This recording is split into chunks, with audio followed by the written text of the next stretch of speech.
Milena Mamić, vi ste jutros u vrijeme ovog napada bezumnog bili u stanu, je li tako? Jeste, bila sam u stanu, spremala sam se na posao, međutim pucalo se po gradu.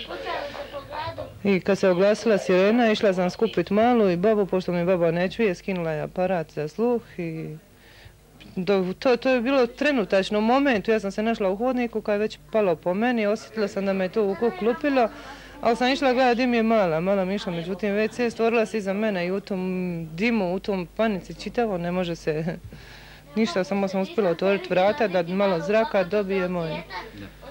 Gdje ste vi zadobili ozljede?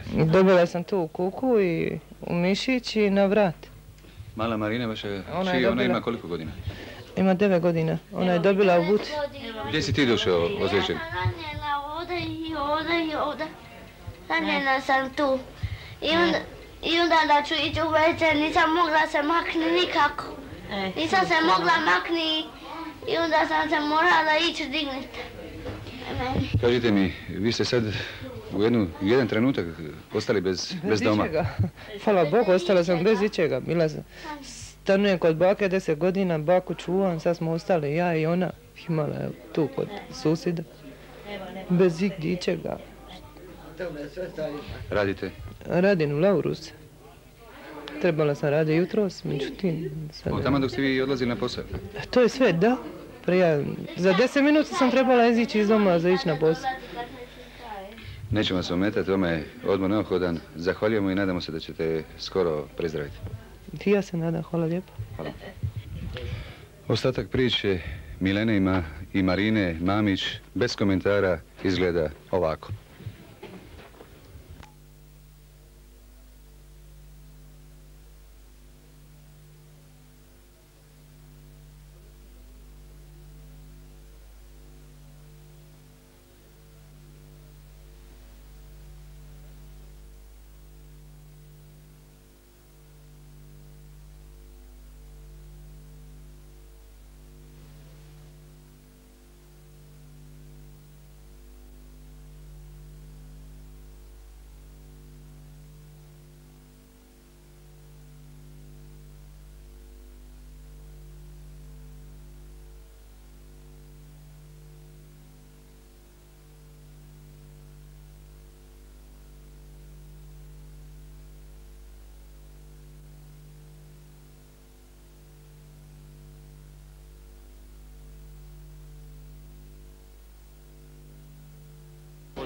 Vidjeli smo kako izgleda zgrada u ulici Šenojnoj broj 14.